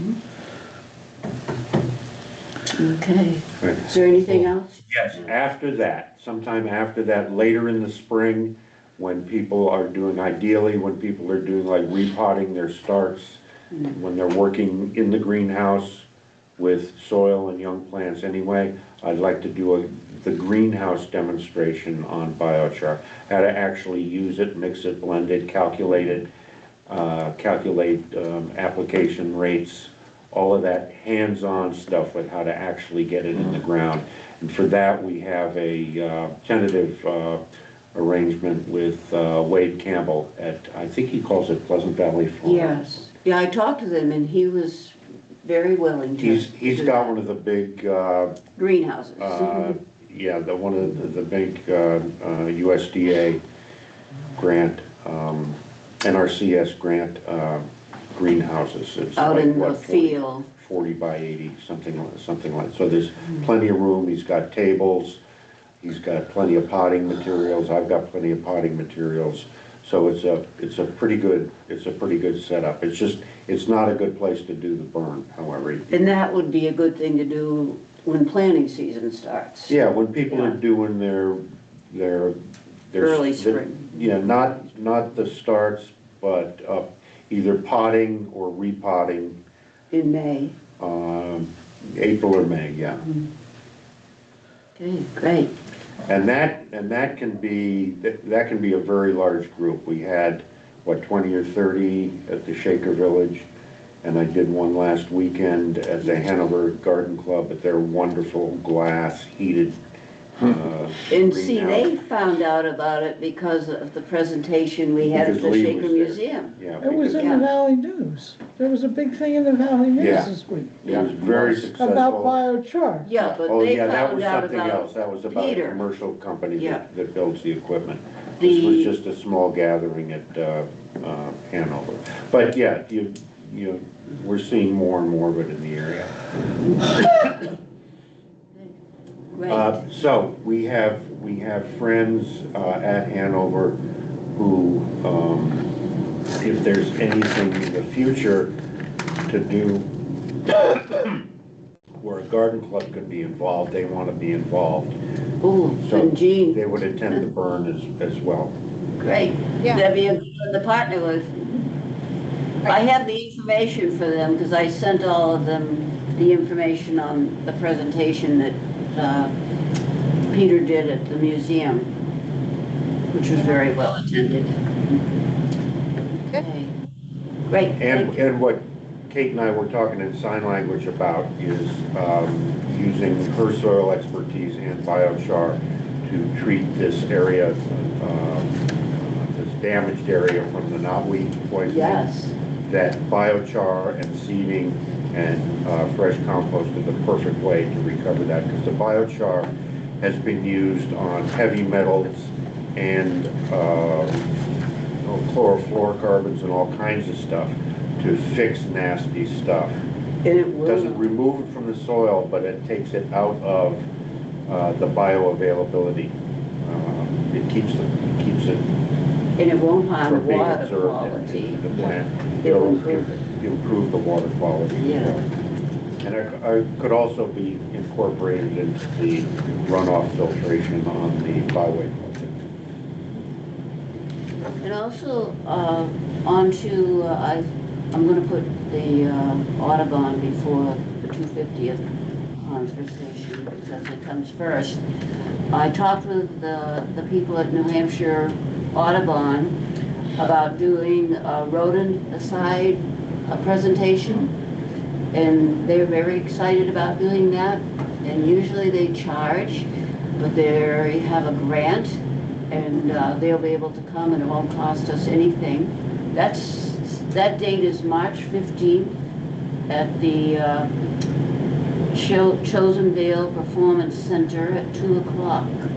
Said it, and it will be a partnership between the museum, the Conservation Commission, and New Hampshire Nice. Audubon. What day of the week is that? It's Sunday afternoon, Okay, thank you. And the date, March 15th. I can't hear you. March 15th, Thank you. yep.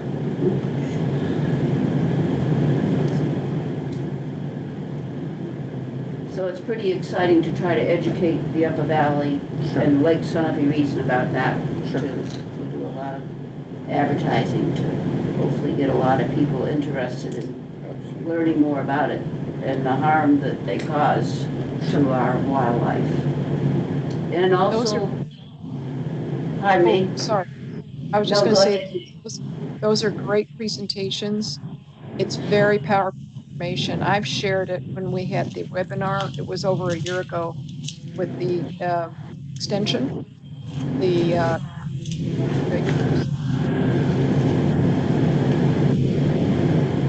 can't hear you now. It's cutting out. Why is that? Can't hear you now. I don't know why. It's her, not you. I've given that information to people There. who do. We missed a lot of what you said. Okay, never mind. Nope, we can hear you good now. Oh, you can hear me? Okay. Yes. Okay.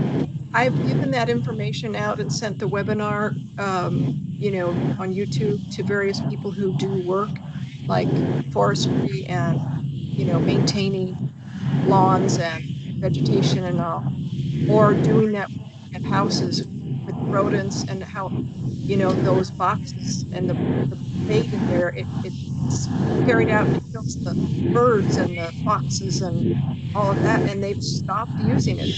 They've shipped it back, and it was very important to know that companies don't come and pick it up, and so you have to kind of almost get them to come in as if they're coming to do a service, and you say, take it with you, don't bring it back. Otherwise, they won't come get it. So I really am excited about the fact that you got that organized because it's important. So, Oh, yes.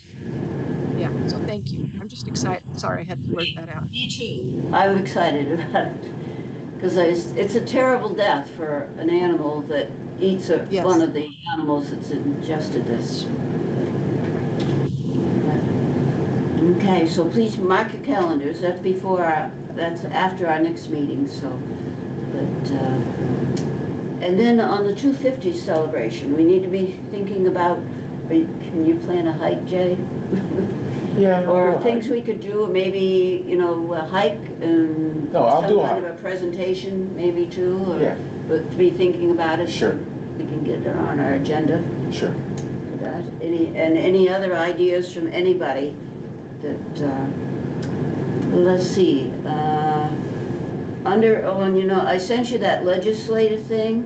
I hope that people will keep in touch with, issues that are going to be voted on in the New Hampshire legislature that affect conservation, and write into your representative to give them your opinion on it. And let's see. Oh, Jay, you're going to need to be reappointed this year. I noticed in our. Oh, really? I'm winding down? This Okay. year, we need to, and I'll see, I'm not sure if you just go in or I've let them know Time flies, we huh? want to reappoint you. Because I hope you're certainly going to do that.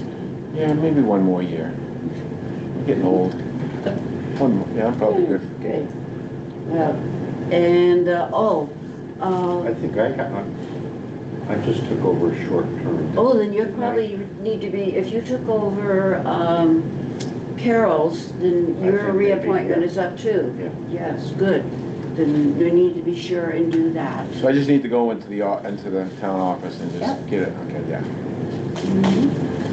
And then I got something from the Upper Valley Trails Alliance, and I don't know if we've ever joined them, but they wanted this to be passed on to the Conservation Commission. And they are currently planning and scheduling work for 2026 trail construction and so forth.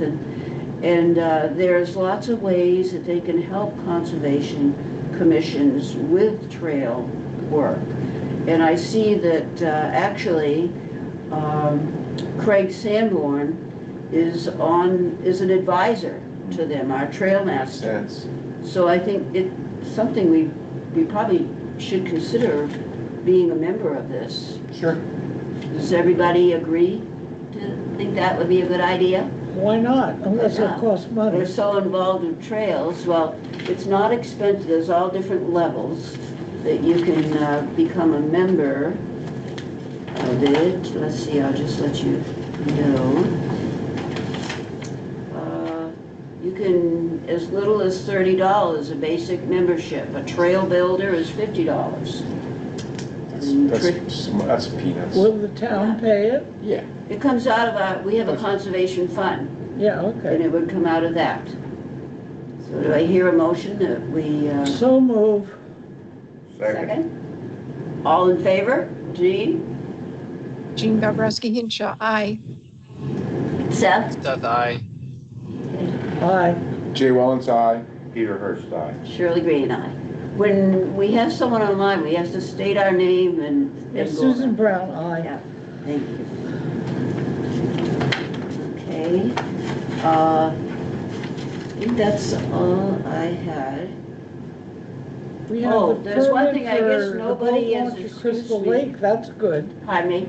The permit for redoing the boat launch at Crystal Lake we got. Yes. That's good. So there was nobody available that can watch a table at the deliberative session, I assume. I haven't heard. A couple people, Jay for one, is not going to be here. I'm gonna be out of town. Yeah. And Yeah, and I have to work, I'm a ballot clerk, so I'll be needing to work, and so won't Kate. So I was hoping that we might have, because last year, because we had our table there, we got a new member, Seth, joined us, and it's really nice. We're glad you're here, Seth. Yeah, I remember that clearly. That table was great. Yeah, the table was very effective. Yeah. Yeah, it's nice to have it there with information about what we're doing. I think too few people, including me, go to these deliberative sessions to change the warrant articles. I Well- think that the best thing we have in New England, and especially New Hampshire, is town meeting, and I want it back. Well, the majority voted for the SB2, so we need to. Wasn't that big a It makes no majority? difference whether it's SB2 or town meeting, whether we have a table there to talk with people. That's true. Yes. And I'm sorry that we're not this year. But anyways, does anyone else have any other business they'd like to bring up? All right. Okay, and the correspondence, you looked at that. There's really nothing in there that we need to address at this time. If something crucial came up and we needed to address it before our next meeting, because sometimes we only have so many days, I would call a meeting in between. That's fine. Seth or Jean, do you have any comments you want to make? No, thank you. But thanks for a great meeting.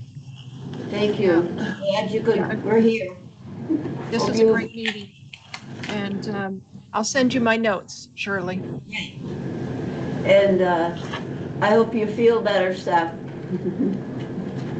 Thank you. Yeah, no reason to risk it. So yeah, Yeah. Yeah, they're very considerate of you. it's good we have this stuff. Although next time I hope to be there and set up the meeting on the computer. So yeah, we'll see you soon. Jay and I had quite a time, I'll tell you. Oh, yeah, it was an adventure. But we did Sorry a about that. good job. We got it done. Yeah, we got it. Yeah, we're good. It was perfect.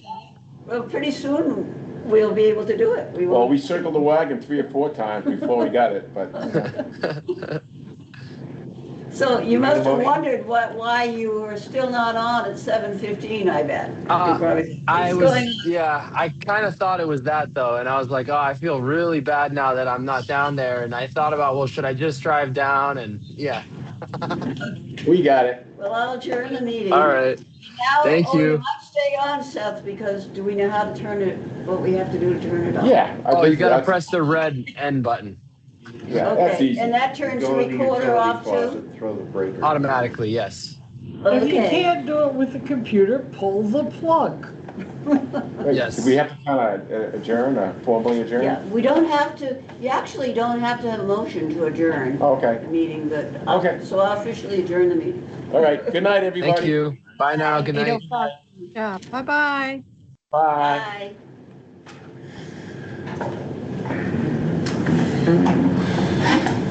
Yeah, this is a lot of information, That was a lot of it. a lot of information. I'm glad Kate came and we got to talk Yes. about the biochar too. See her every 6 months. Peter, if you're interested in that pile of wood, brush, see, you've got a Christmas tree on Maybe you it. can find someone that can move it. We can ask Obi if he doesn't mind if you take it. Well, I It's right on think, my property I think line. it's in, Oh, we should get the town to move it. For the Conservation Commission. It's huge. It's like this.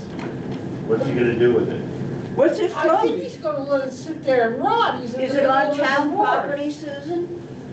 Is it I on don't town? know what's gonna happen to it, but it's right on my property line, outside his fence, and I just as soon have it Well, gone. whose property is it on, Susan? Whose property is it on? It's on the edge of Obie Johnson's property and the edge of my property. Leave. So the town